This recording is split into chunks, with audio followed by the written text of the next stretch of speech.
London Urdu voice. آواز کی دنیا کے دوستو، لندن اردو وائس کی جانب سے یوسف ابراہم کا آداب۔ نثر نامے میں آج ہم مشہور تاریخ دان ڈاکٹر مبارک علی صاحب کی کتاب گمشدہ تاریخ سے دلچسپ اور معلوماتی مضامین کا نیا سلسلہ شروع کر رہے ہیں۔ ڈاکٹر مبارک علی کی کتابوں کی سب سے قابل تعریف بات یہ ہے کہ انہوں نے کتابوں کی زبان نہایت سادہ اور عام فہم رکھی ہے۔ ہم نے اس کتاب سے چند مضامین منتخب کیے ہیں، تو پیش خدمت ہے پہلا مضمون جس کا عنوان ہے تعارف، پیشکش لندن اردو وائس۔ تاریخ میں قومیں اور تہذیبیں عروج و زوال سے دو چار ہوتی رہتی ہیں۔ جب عروج کا وقت ہوتا ہے تو اس وقت ادارے بنتے ہیں، روایات پروان چڑھتی ہیں اور قدریں تشکیل پاتی ہیں۔ یہ سب مل کر معاشرے کو آپس میں جوڑتی ہیں۔ اسی مرحلے پر معاشرے میں تخلیقی صلاحیتیں ابھرتی ہیں، آرٹ اور ادب میں ترقی ہوتی ہے، سائنس اور ٹیکنالوجی میں ایجادات ہوتی ہیں۔ معاشرہ ان لوگوں کی قدر کرتا ہے کہ جو اس کی تخلیقی سرگرمیوں میں مدد دیتے ہیں، نئے خیالات و افکار کو پیدا کرتے ہیں اور ذہنوں کو تازگی عطا کرتے ہیں۔ مگر جب معاشرے زوال پذیر ہوتے ہیں تو ادارے، روایات، قدریں اور لوگوں کو جوڑنے والے یہ تمام عناصر ٹوٹ پھوٹ کا شکار ہو جاتے ہیں۔ اگر ایسے میں کوئی شاعر، ادیب یا آرٹسٹ کوئی چیز تخلیق بھی کرتا ہے تو وہ ویرانے میں گم ہو جاتی ہے۔ معاشرہ اپنی ذہن کی پختگی کے لیے تیار نہیں ہوتا ہے، اس کے لیے احساس جمال بے اہمیت ہو جاتا ہے، موسیقی کا آہنگ بے معنی ہو جاتا ہے۔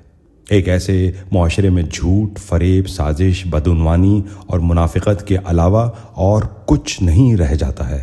پاکستانی معاشرے کا المیہ یہ ہے کہ اس نے اپنی تاریخ میں کبھی عروج تو دیکھا ہی نہیں، اس لیے یہ ان مراحل سے نہیں گزرا کہ جن سے عروج کی قومیں گزرتی ہیں۔ عروج کی یہ تاریخ ان میں ماضی کی یادگاریں چھوڑ جاتی ہے، اس لیے کہا جا سکتا ہے کہ یہ معاشرہ زوال پذیر بھی نہیں ہے۔ اس لیے اس کے لیے کہا جا سکتا ہے کہ یہ ایک پسماندہ معاشرہ ہے، ایک ایسا معاشرہ کہ جس کی نہ تو شاندار تاریخ ہے اور نہ ہی عظمت والا ماضی۔ اس کی ابتدا کھوکھلی بنیادوں سے ہوئی تھی جو برابر کھوکھلی ہو رہی ہیں، اور یہ معاشرہ برابر ان میں دھسا چلا جا رہا ہے۔ پسماندہ معاشرہ پسماندہ ذہنیت پیدا کرتا ہے، ایک ایسی ذہنیت کہ جس میں نیکی اور بھلائی کا شائبہ تک نہیں ہوتا ہے۔ ایک ایسے ماحول میں اگر کوئی ایمانداری اور بھلائی پر عمل کرتا ہے تو وہ اس معاشرے کا اچھوت بن جاتا ہے۔ اس لیے ہمارے پسماندہ معاشرے میں نیکی، خیر، بھلائی یہ سب اجنبی ہو کر رہ گئی ہیں۔ لحاظ، مروت، دوستی اور ایمانداری اس قسم کی خصوصیت کا ذکر اب صرف ڈکشنری میں ہے، عملی طور پر ان کا وجود نظر نہیں آتا ہے۔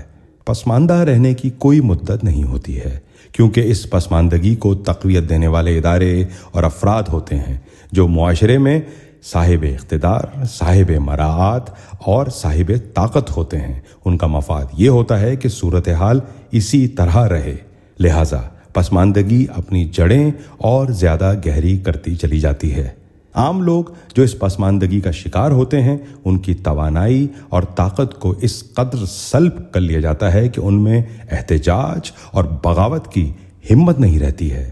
پسماندگی ان کا مقدر بن جاتی ہے۔ ان مضامین میں ایسے ہی بہت سے سوالات اٹھائے گئے ہیں جن کا جواب مشکل سے ملے گا، اگر جواب مل بھی جائے تو اس کا حل نہیں ملے گا۔ تحریر ڈاکٹر مبارک علی، مئی 2005، لاہور۔ اگلے ویڈیو میں ہم آپ کے لیے پیش کریں گے مضمون تاریخ نویسی اور تقلید۔ ہمارے ساتھ جڑے رہیے گا اور بھی اپنے دوستوں کو ہمارے ساتھ جوڑیے گا۔ اپنا بہت خیال رکھیے گا۔ آداب عرض ہے۔